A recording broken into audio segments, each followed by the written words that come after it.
ആകാശവാണി. നമസ്കാരം. പ്രാദേശിക വാർത്തകൾ വായിക്കുന്നത് സോഫിയ ഡാനിയൽ.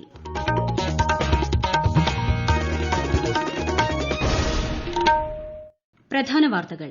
സംസ്ഥാനത്ത് ഇന്ന് 9,347 പേർക്ക് കോവിഡ് സ്ഥിരീകരിച്ചു. 8,924 പേർക്ക് രോഗമുക്തി. 25 മരണങ്ങളും ഇന്ന് സ്ഥിരീകരിച്ചു. സംസ്ഥാനത്തെ ബീച്ചുകൾ ഒഴികെയുള്ള വിനോദസഞ്ചാര കേന്ദ്രങ്ങൾ നാളെ മുതൽ തുറക്കാൻ അനുമതി. മുഴുവൻ പൊതുവിദ്യാലയങ്ങളിലും ഹൈടെക് ക്ലാസ് റൂമുകളുള്ള ആദ്യ ഇന്ത്യൻ സംസ്ഥാനമായി കേരളം മാറുന്നതിന്റെ പ്രഖ്യാപനം മുഖ്യമന്ത്രി പിണറായി വിജയൻ നാളെ നിർവഹിക്കും. പരിസ്ഥിതി സൌഹൃദ ബീച്ചുകൾക്ക് നൽകുന്ന blue flag certificate Kozhikode Kappad beach കരസ്ഥമാക്കി. ഐപിഎൽ ക്രിക്കറ്റിൽ സൺറൈസേഴ്സ് ഹൈദരാബാദിനെതിരെ രാജസ്ഥാൻ റോയൽസിന് 159 റൺ വിജയലക്ഷ്യം. ഫ്രഞ്ച് ഓപ്പൺ ഫൈനലിൽ റഫേൽ നദാൽ ജോക്കോവിച്ച് പോരാട്ടം. വാർത്തകൾ വിശദമായി. സംസ്ഥാനത്ത് ഇന്ന് 9,347 പേർക്ക് കോവിഡ് സ്ഥിരീകരിച്ചു. 8,924 പേർ രോഗമുക്തി നേടി. 25 മരണങ്ങളും ഇന്ന് സ്ഥിരീകരിച്ചു. 8,216 പേർക്ക് സമ്പർക്കത്തിലൂടെയാണ് രോഗബാധ. 821 പേരുടെ രോഗ ഉറവിടം വ്യക്തമല്ല. 105 ആരോഗ്യ പ്രവർത്തകർക്കും ഇന്ന് രോഗം ബാധിച്ചിട്ടുണ്ട്. മലപ്പുറത്ത് 1,451 എറണാകുളത്ത് 1,228 കോഴിക്കോട് 1,219 രോഗബാധിതരാണ് ഇന്നുള്ളത്. തൃശൂർ ജില്ലയിൽ 960 തിരുവനന്തപുരത്ത് 797 കൊല്ലത്ത് 712 രോഗബാധിതരുണ്ട്. പാലക്കാട് ആലപ്പുഴ ജില്ലകളിലും 600-ന് മുകളിൽ രോഗബാധിതരാണ് ഇന്നുള്ളത്. 96,316 പേരാണ് സംസ്ഥാനത്ത് ചികിത്സയിലുള്ളത്. 1,91,000-ലധികം പേർ ഇതിനകം രോഗമുക്തി നേടി. സംസ്ഥാനത്ത് കോവിഡ് ബാധിച്ച് മരിച്ചവരുടെ എണ്ണം 1,003 രാജ്യത്ത് കഴിഞ്ഞ ദിവസം 74,383 പേർക്ക് കൂടി കോവിഡ് സ്ഥിരീകരിച്ചതോടെ മൊത്തം രോഗബാധിതരുടെ എണ്ണം 70 ലക്ഷം കടന്നു.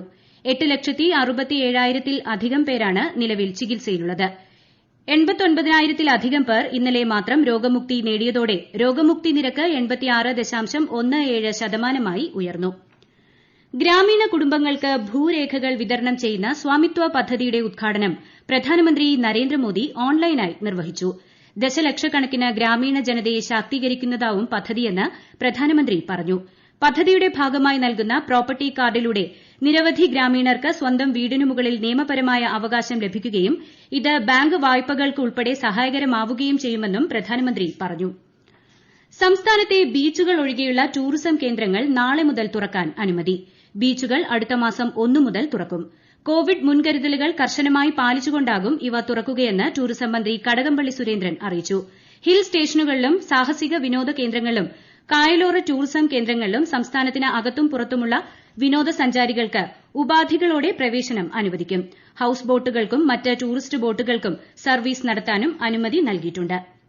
മുഴുവൻ പൊതുവിദ്യാലയങ്ങളിലും ഹൈടെക് ക്ലാസ് റൂമുകളുള്ള ആദ്യ ഇന്ത്യൻ സംസ്ഥാനമായി കേരളം മാറുന്നതിന്റെ പ്രഖ്യാപനം മുഖ്യമന്ത്രി പിണറായി വിജയൻ നാളെ നിർവഹിക്കും. കിഫ്ബിയുടെ ധനസഹായത്തോടെയാണ് ഹൈടെക് സ്മാർട്ട് ക്ലാസ് പദ്ധതി യാഥാർത്ഥ്യമാക്കിയത്. പൊതുവിദ്യാഭ്യാസ വകുപ്പിന്റെ കീഴിൽ വരുന്ന പദ്ധതിയിലൂടെ 16,027 സ്കൂളുകളിലായി 3,74,274 ഡിജിറ്റൽ ഉപകരണങ്ങളാണ് സ്മാർട്ട് ക്ലാസ് റൂം പദ്ധതിക്കായി വിതരണം ചെയ്തത്. പരിസ്ഥിതി സൌഹൃദ ബീച്ചുകൾക്ക് നൽകുന്ന blue flag certificate Kozhikode Kappad beach കരസ്ഥമാക്കി. പരിസ്ഥിതി സുരക്ഷ ഉയർത്തിപ്പിടിക്കുന്ന ഭിന്നശേഷി സൌഹൃദപരമായ ബീച്ചുകളെയാണ് ബ്ലൂ ഫ്ളാഗ് സർട്ടിഫിക്കറ്റിന് വേണ്ടി പരിഗണിക്കുന്നത്. ഈ സർട്ടിഫിക്കറ്റ് ലഭിക്കുന്നതോടെ ലോക വിനോദസഞ്ചാര ഭൂപടത്തിൽ സവിശേഷമായ സ്ഥാനമാണ് കാപ്പാടിന് കൈവരുന്നത്. രാജ്യത്തെ 8 ബീച്ചുകൾ ഈ നേട്ടം കൈവരിച്ചതായി കേന്ദ്ര പരിസ്ഥിതി മന്ത്രി പ്രകാശ് ജാവ്ദേക്കർ അറിയിച്ചു. കെഎസ്ആർടിസിയിലെ ജീവനക്കാരുടെ ആരോഗ്യത്തിന് മുഖ്യ പരിഗണന നൽകി കൂടുതൽ പദ്ധതികൾ ആരംഭിക്കുമെന്ന് ഗതാഗത മന്ത്രി എ കെ ശശീന്ദ്രൻ. ഇതിനായി തിരുവനന്തപുരം ജില്ലയിൽ സഞ്ചരിക്കുന്ന മൊബൈൽ ക്ലിനിക്കും മറ്റുള്ള ജില്ലകളിൽ സർക്കാർ സ്വകാര്യ ആശുപത്രികളുമായി ചേർന്ന് മെഡിക്കൽ ചെക്കപ്പ് നടത്തുന്നതിനുവേണ്ടി 29 ലക്ഷം രൂപയും അനുവദിച്ചതായി മന്ത്രി അറിയിച്ചു. കെഎസ്ആർടിസിയിൽ കഴിഞ്ഞ 3.5 മാസത്തിനിടയിൽ വിവിധ ആരോഗ്യ കാരണങ്ങളാൽ 14 പേരാണ് മരണമടഞ്ഞത്. കഴിഞ്ഞ 5 വർഷത്തിനിടയിൽ 388 ജീവനക്കാർ വിവിധ രോഗങ്ങളാൽ മരണപ്പെടുകയും ചെയ്തിരുന്നു. ഒരാഴ്ചയിൽ ശരാശരി ഒരു ജീവനക്കാരന് എന്ന നിലയിൽ മരണം സംഭവിക്കുകയും ചെയ്യുന്നുണ്ട്. ഈ സാഹചര്യം കണക്കിലെടുത്ത് 3 മാസത്തിലൊരിക്കൽ ചെക്കപ്പുകൾ നടത്താനാണ് ലക്ഷ്യമിടുന്നതെന്നും മന്ത്രി അറിയിച്ചു. ഈ വാർത്തകൾ ആകാശവാണിയിൽ നിന്ന്. കൊറോണ ആശങ്കയല്ല, ജാഗ്രതയാണ് വേണ്ടത്. കേന്ദ്ര ആരോഗ്യ മന്ത്രാലയം പുറപ്പെടുവിക്കുന്ന നിർദ്ദേശങ്ങൾ. ജനങ്ങൾ കൂട്ടം കൂടുന്നത് ഒഴിവാക്കുക. ഇടയ്ക്കിടെ കൈകൾ സോപ്പും വെള്ളവും ഉപയോഗിച്ചോ സാനിറ്റൈസർ ഉപയോഗിച്ചോ വൃത്തിയാക്കുക. നിർബന്ധമായും മാസ്ക് ധരിക്കുക. പനിയോ ചുമയോ ശ്വാസതടസ്സമോ തുടരുന്ന സാഹചര്യത്തിൽ വൈദ്യസഹായം തേടുക. കൊറോണയെ സംബന്ധിച്ച വിവരങ്ങൾക്ക് ആരോഗ്യ മന്ത്രാലയത്തിന്റെ 1075 ലും ദിശയുടെ 1056 ലും ബന്ധപ്പെടാം. ഇന്ന് അന്താരാഷ്ട്ര ബാലികാ ദിനം. പെൺകുട്ടികളുടെ അവകാശങ്ങൾ സംരക്ഷിക്കുന്നതിനും അവർ നേരിടുന്ന ലിംഗവിവേചനത്തിനെതിരെ ബോധവൽക്കരണം നൽകുന്നതിനുമായാണ് ഐക്യരാഷ്ട്രസഭ 2012 മുതൽ അന്താരാഷ്ട്ര ബാലികാ ദിനം ആചരിച്ചു തുടങ്ങിയത്. ലിംഗവിവേചനം നിമിത്തം വിദ്യാഭ്യാസം അടക്കമുള്ള അടിസ്ഥാന അവകാശങ്ങൾ പെൺകുട്ടികൾക്ക് നിഷേധിക്കപ്പെടുകയും ശൈശവ വിവാഹം ഉൾപ്പെടെയുള്ള സാമൂഹിക അനാചാരങ്ങൾക്ക് അവർ വിധേയരാവുകയും ചെയ്യുന്നു. ഈ സാഹചര്യമാണ് ലോകമെമ്പാടും ദിനാചരണത്തിന്റെ പ്രസക്തി വർദ്ധിപ്പിക്കുന്നത്.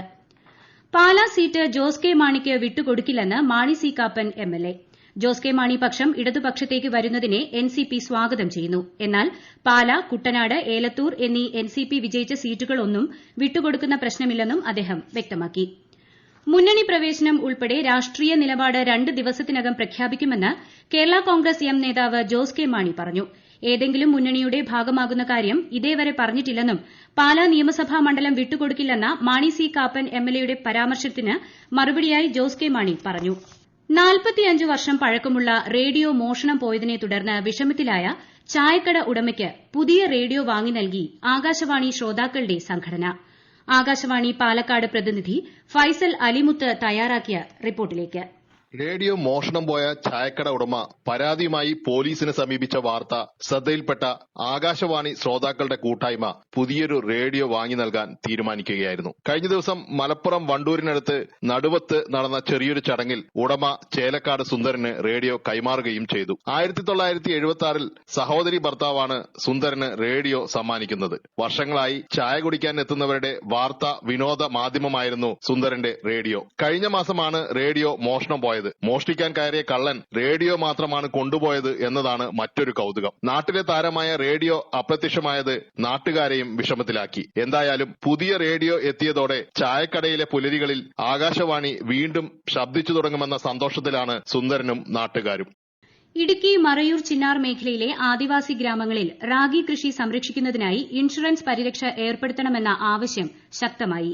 വിശദാംശങ്ങളുമായി ആകാശവാണി ഇടുക്കി പ്രതിനിധി ആന്റണി മുനിയറ. മറയൂർ ആദിവാസി മേഖലയിലെ റാഗി കൃഷിക്ക് സഹായം വേണമെന്നാണ് കർഷകരുടെ ആവശ്യം. പ്രതികൂല കാലാവസ്ഥയും വന്യമൃഗശല്യവും റാഗി കൃഷിക്ക് ദോഷകരമായി. വിള ഇൻഷുറൻസ് ഇല്ലാത്തതിനാൽ കർഷകർ വലിയ നഷ്ടം നേരിടുകയാണ്. ചിന്നാർ വന്യജീവി സങ്കേതത്തിനുള്ളിലെ പാളപ്പെട്ടി കോളനിയിലെ ആദിവാസികൾ കൃഷിയിറക്കിയ 16 ഏക്കറിലെ റാഗി കൃഷി പകുതിയോളം നശിച്ചു. റാഗിയെ ഇൻഷുറൻസ് പരിധിയിൽ വരുന്ന കാർഷിക വിളയായി കേരളത്തിൽ ഇതുവരെ ഉൾപ്പെടുത്തിയിട്ടില്ല. കൃഷിയിടങ്ങൾ വനാതിർത്തി മേഖലയിലായതിനാൽ വന്യമൃഗശല്യം രൂക്ഷമായി തുടരുകയാണ്. മറയൂർ മേഖലയിലെ ആദിവാസികളുടെ റാഗി കൃഷി സംരക്ഷിക്കണമെന്ന് കർഷക കൂട്ടായ്മ ആവശ്യപ്പെട്ടു. ഐപിഎൽ ക്രിക്കറ്റിൽ സൺറൈസേഴ്സ് ഹൈദരാബാദിനെതിരെ രാജസ്ഥാൻ റോയൽസിന് 159 റൺ വിജയലക്ഷ്യം.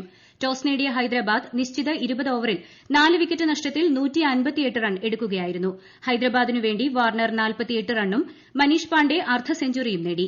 മറുപടി ബാറ്റിംഗിനിറങ്ങിയ രാജസ്ഥാൻ ഒടുവിൽ റിപ്പോർട്ട് ലഭിക്കുമ്പോൾ 13.5 ഓവറിൽ 5 വിക്കറ്റ് നഷ്ടത്തിൽ 87 റൺ എടുത്തിട്ടുണ്ട്. രണ്ടാം മത്സരത്തിൽ മുംബൈ ഇന്ത്യൻസ് ഡൽഹി ക്യാപിറ്റൽസിനെ നേരിടും. രാത്രി 7:30 മത്സരം. ഫ്രഞ്ച് ഓപ്പൺ ടെന്നീസ് പുരുഷ ഫൈനലിൽ ലോക 1-ാം നമ്പർ താരം നൊവാക് ജോക്കോവിച്ചും 2-ാം നമ്പർ താരം റഫേൽ നദാലും ഏറ്റുമുട്ടുന്നു. ഇത് 55-ാം തവണയാണ് ഇരു താരങ്ങളും ഏറ്റുമുട്ടുന്നത്. ഇതിൽ 29 തവണ ജോക്കോവിച്ച് വിജയം നേടിയെങ്കിലും ഗ്രാൻഡ്സ്ലാം പോരാട്ടങ്ങളിൽ നദാലിനായിരുന്നു ആധിപത്യം. ശബരിമലയിൽ തുലാമാസ പൂജയുടെ ദർശനത്തിനായി വെർച്വൽ ക്യൂ സംവിധാനം നിലവിൽ വന്നു. വടശ്ശേരിക്കര എരുമേലി പാതയിലൂടെ മാത്രമാവും ഇത്തവണ പ്രവേശനം അനുവദിക്കുക. പമ്പാ നദിയിൽ കുളിക്കാൻ അനുവാദം ഉണ്ടായിരിക്കില്ല. 16 മുതൽ 21 വരെയാണ് തുലാമാസ പൂജ. ഇടുക്കി ചിന്നക്കനാലിൽ വ്യാജ പട്ടയമുണ്ടാക്കി കൈവശപ്പെടുത്തിയ സർക്കാർ ഭൂമി റവന്യൂ വകുപ്പ് ഏറ്റെടുത്തു. കലിപ്സോ ക്യാമ്പ് എന്ന സ്ഥാപനം സ്ഥിതി ചെയ്യുന്ന സ്ഥലമാണ് ദേവികുളം സബ് കളക്ടർ പ്രേംകൃഷ്ണന്റെ നേതൃത്വത്തിലുള്ള റവന്യൂ സംഘം നേരിട്ടെത്തി ഏറ്റെടുത്തത്. ചിന്നക്കനാലിലെ വൻകിട കയ്യേറ്റങ്ങൾക്കെതിരെ കർശന നടപടിയുമായിട്ടാണ് റവന്യൂ വകുപ്പ് രംഗത്തെത്തിയിരിക്കുന്നത്. പ്രധാന വാർത്തകൾ വീണ്ടും. സംസ്ഥാനത്ത് ഇന്ന് 9347 പേർക്ക് കോവിഡ് സ്ഥിരീകരിച്ചു. 8924 പേർക്ക് രോഗമുക്തി. 25 മരണങ്ങളും ഇന്ന് സ്ഥിരീകരിച്ചു. സംസ്ഥാനത്തെ ബീച്ചുകൾ ഒഴികെയുള്ള വിനോദസഞ്ചാര കേന്ദ്രങ്ങൾ നാളെ മുതൽ തുറക്കാൻ അനുമതി.